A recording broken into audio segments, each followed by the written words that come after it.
양욱 한국국방안보포럼 연구위원 나오셨습니다. 안녕하세요. 예, 안녕하십니까. 지금 리포트에서도 소개가 됐는데 그 4D 작전, 탐지, 교란, 파괴, 방어라고 하는데 이게 어떤 개념인가요? 아무래도 좀 복잡하실 겁니다. 네. 이게 뭐 어떻게 보면 영문 앞 글자를 따서 만든 거기 때문에 개념이 잘 안 들어오실 텐데요. 차분차분 설명드리면요. 네. 일단은 디텍트, 탐지한다는 얘기입니다. 네. 결국 이제 적이 어떻게 움직이는지 미리 봐야 될 거 아닙니까? 예를 들어서 이번에도 핵실험을 좀 미리 모른 게 아니냐 해가지고 걱정을 많이 하셨는데 핵실험과 달리 미사일을 발사하거나 공격하는 것은 역시 그런 모습들이 다 보일 수밖에 없습니다. 네. 그래서 이제 그런 거를 탐지하는 정보 작전이 중요하고요. 그래서 우리 하는 뭐 인공위성이라든가 정찰, 고고도 정찰기라든가 이제 기타 자산 혹은 이제 현지에 들어가서 우리 특수부대원들이 들어가서 감시를 한다거나 그런 것들을 통해서 일단 탐지가 이루어지고 그 다음에 사실 순서상은 다음은 일단 방어입니다. 방어, 그래서 이제 예. 미사일이 날라오거나 이렇게 했을 때 이런 부분들을 갖다 못 오게 이제 뭐 공중에서 요격을 한다거나 그래서 우리 예를 들어서 한국형 미사일 방어 체계라고 들어보시지 않습니까? 거기에 지금 일단 저층은 대부분은 우리가 페이트리엇 3라는 미제 미사일을 그 도입을 해서 운용을 하지만은 결국은 이제 그게 전차 국산화해서 이제 국산에 뭐 예를 들어서 저고도, 중고도, 고고도까지 그런 식으로 꾸준히 이제 나갈 겁니다. 그래서 당분간 조금 이제 좀 불안하실 수는 있는데 뭐 예를 들어서 국방부에서 열심히 개발을 하고 있고 우리 군에서도 이제 어떤 체계들을 만들어 나가고 있고요. 이제 그 다음이 이제 디스럽트입니다. 디스럽트라는 게 뭐냐면 교란을 한다. 교란. 이게 예. 뭐냐면은 그러니까 적이 뭔가 공격을 하려고 그러면 지휘 체계가 있을 거 아닙니까? 그러니까 이렇게 야 저기를 무조건 때려라. 특히 이제 북한 같은 경우는 헌법에도 나와 있습니다. 이 핵 무기를 쓰는 것은 수령의 명령에 의해서 가능하다. 네. 그렇다면 수령이 명령을 못 내리게 만들어야겠죠. 네. 그래서 이제 소위 말해서 그러한 주요한 지휘 시설들을 끊고 심지어는 이제 그 지휘부까지 적의 국가 최고 지휘부까지 섬멸을 하는 게 이제 소위 디스럽트 단계, 교란의 단계고요. 마지막에 이제 파괴. 그렇죠. 파괴 단계는 저야말로 이제 그 적이 있는 그 수많은 그런 무기 체계들을 일단 부수는 게 중요하기 때문에 그래서 뭐 당연히 뭐 그걸 쏘는 미사일을 발사하는 원점도 원점이지만은 뭐 지원 시설도 그렇고 그 이외에 뭐 미사일 쏘고 공격한다는 건 이미 전면전을 한다는 얘기 아니겠습니까? 그렇다면 적의 지상군 병력이라든가 모든 병력을 전부 다 절멸을 시켜버려야겠죠. 그래서 이제 그런 것들을 사실 이제 이런 개념이 그동안 우리한테 여러 차례 내용이 있었고 듣기는 했지만은 이제 이거를 전부 모아서 구슬도 이제 꿰어야 이제 보배니까 네. 그렇게 해서 이제 한번 좀 모아보겠다. 이게 지금 4D의 그 개념이라고 보시면 되겠습니다. 그러면 이 작전 계획은 유사시에 가동되는 건가요? 이를테면 미사일이 발사된다거나 이런 유사시에만 되는 것인지 아니면 그냥 평시는 아니겠지만 이런 핵시설이나 이런 정보들이 탐지가 되면 바로 가동될 수가 있는 것인지. 일단 4D는 작전 성격상 이게 그 적의 어떤 공격에 대응을 하는 것이기 때문에 네. 이게 북한이 어떤 명백한 공격을 하지 않나 4D 작전이 가동된다라고 보기는 어려울 겁니다. 네. 근데 다만 어떤 이런 그 링크를 한번 돌려보는 과정에서 이런 걸 생각할 수는 있습니다. 그러니까 북한이 예를 들어서 핵실험을 했다. 핵실험을 한 과정도 어떻게 보면 이런 4D 작전에 뭐 예를 들어서 그런 그 순차, 절차 안에 살짝 집어넣고 대입을 하면서 거기에 비슷한 대응을 해갈 수 있는 거죠. 예를 들어서 그 아까 교란, 디스럽트 말씀을 드렸는데 네. 그거에 해당하는 작전이 만약에 그 현재로 친다면은 확성기 방송이 그런 겁니다. 네. 그래서 그런 식으로 해서 뭐라고 그렇게 차분차분 한번 이렇게 돌려보는 건 가능한데 적이 우리의 영토를 뭐 침공을 하거나 공격한 게 아닌 이상은 우리가 대응할 수 있는 것도 군사적 대응도 분명히 한계가 있겠죠. 일단은 그러면 그런 유사시에 대비해서 미리 이제 사전에 연습을 예. 한다는 건데요. 원래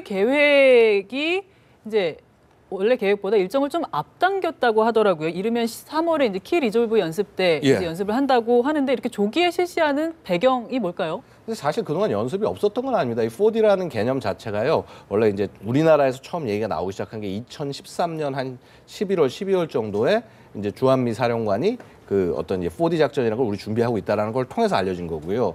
작년 같은 경우는 사실은 이 4D 작전이라는 걸 놓고 TTX, 그러니까 테이블탑 엑서사이즈라고 그 실제 어떤 병력이 기동하는 것이 아니라 이 지휘부들이 앉아가지고 이때 어떻게 대응한다는 시나리오 대응 연습 같은 것들은 쭉 해왔습니다. 네. 근데 이제 그게 아니라 이제는 뭐 더 이상 북한의 위협이 계속적으로 증가를 하고 있고 하는 상황인데 이제는 더 이상 테이블탑 엑서사이즈만 할 것이 아니라 실제 병력을 들고 나와서 움직여보는 걸 한번 연습을 해보자. 그리고 그거가 지금만한 적기가 없습니다. 왜냐하면은 북한이 저렇게 핵실험을 안 하고 그냥 있었으면 모를까.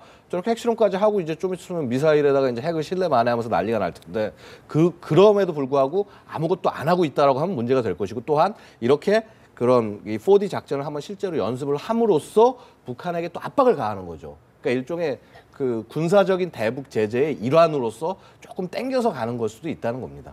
이 4D 작전 체계 계획에 대해서 북한은 어느 정도의 위협을 느낄까요? 우리 지금 B-52 장거리 폭격기도 한반도 상공에 출동시켰고 추가 전략 자산들도 이제 배치를 한다는데 어느 정도의 위협일까요? 일단은 4D 작전이라는 게 뭔지 잘 모를 겁니다, 북한이. 아, 네. 사실은 우리도 잘 모르지 않습니까? 그러니까 아주 손쉽게 말씀드리면 그동안 우리가 북핵의 위협에 대해서 킬체인, 그러니까 미리 이제 어느 정도 선제 타격을 하는 것, 그다음에 미사일이 발사됐을 때 막는 KAMD 이런 것들과 미국의 노력들을 전부 합쳐서 평상시에 감시하는 정보작전 노력까지 전부 합쳐서 그래서 우리 맨날 늘상 얘기하는 뭐 원점 타격, 지원 세력 타격, 지휘 세력 타격 그거를 전부 합쳐놓은 덩어리가 4D라는 겁니다.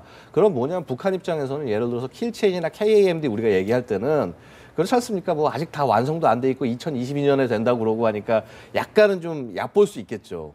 그런데 지금 이 4D로 돼서 실제 미군이 병력이나 자산이 다 있는 거를 활용해서 한다라고 하면은 아마도 그거에 대한 그 무게감은 우리가 기존에 얘기했던 킬체인이나 KAMD 약간 미래지향적인 것보다는 당장 우리 지금 현재 있는 거기 때문에 겁을 먹을 수밖에 없다는 겁니다. 그러니까 미국은 4D 작전이란 거를 꼭 반드시 이 대한민국에서만 하는 것이 아니라요. 사실 대테러 전쟁에서도 4D 작전이라는 개념이 있어요. 개념이 좀 틀리긴 합니다. 네. 근데 뭐냐 하면 적을 이제 거기에 4D 개념은 적을 점차 고갈시켜 가지고 그야말로 네. 항복시키게 하는. 그러니까 지금 이제 보면은 IS에 대해서 얼마 전에도 보면 막 이렇게 이 뭐라고 그럴까 돈줄을 끊기 위해서 막 그 금고에다가 막 폭탄도 떨구고 네. 지휘부들 막 제거하고 하지 않습니까? 그러니까 그러한 경험들이 전부 다 사실은 지금 우리의 이 새로운 4D 작전에 다 이 뭐라고 그럴까 같이 합쳐진다라고 보시면 되는 것이죠. 그러니까 대표적으로 지금 B-52 같은 것도 대표적인 것이 아니 폭격기인데 이게 유일하게 그 순항 미사일, 그러니까 핵탄두를 탑재한 순항 미사일을 쏠 수 있는 폭격기는 사실 B-52가 유일합니다. 네. 왜냐하면 더 좋은 기종들도 있지만은 이게 그러니까 미소 간의 그 전략 공격 무기 감축 협정에 의해서 이제 그런 식으로 돼 있어요. 근데 어쨌거나 근데 그런 B-52를 들고 와서 있다. 저거 솔직히 한반도에 올 필요도 없습니다. 그냥 괌에서 떠서 괌 상공에서 조금만 지나가서 거기서 순항 미사일만 쏴도 네. 그냥 한국까지 옵니다. 근데 네. 저걸 여기까지 왔다는 거는 너 봐라. 이걸로 해서 너희는 정말 그야말로 강한 징벌을 받을 수 있다는 걸 보여주는 거고요. 그래서 저 이제 B-52 같은 경우는 실제 보면 아프간 전쟁에서도 폭탄의 3분의 1을 제가 떨궜어요. 그다음에 전쟁 시작할 때도 보면 그 이제 이라크전 시작할 때도 보면은 그 B-52에서 순항 미사일을 발사를 했습니다. 순항 미사일을 발사를 하는데 이제 물론 거기다 핵은 탑재를 안 했죠. 이제 그 되게 쉽습니다. 이거를 핵탄두를 빼고 거기다 재래탄두를 넣으면은 이제 공중발사 그냥 일반 순항 미사일이 되는데 네. 그거를 거의 그 2003년 그 2차 이라크전 때는 거의 100여 발 이상을 쐈어요. 100여 발 이상이요. 그걸 동시에 쏴버린 겁니다. 네. 그럼 이게 얼마나 이게 그 지휘 시설이 남아날 수가 없는 거거든요, 저쪽이. 북한 입장에서는 이게 굉장히 무서울 수밖에 없다는 것이죠. 그래서 이렇게 전쟁 초기에 이렇게 뭐 B-2와 스텔스 폭격기처럼 이렇게 침투에 들어가는 이런 기체도 있고 F-22 같은 기종도 지금 예를 들어서 가데나 같은 데 전방 배치돼 있는데 이런 것들이 이제 국내 들어와서 배치가 되고 그다음에 항공모함까지 들어와 있고 항모가 들어온다는 의미는 예를 들어서 뭐 서해건 동해건 어느 바다에서건 간에 공군 기지가 하나 더 생긴다는 얘기거든요. 그렇죠. 이런 부분에서 결국 뭐냐 하면 우리가 되게 답답하실 겁니다. 국민들이.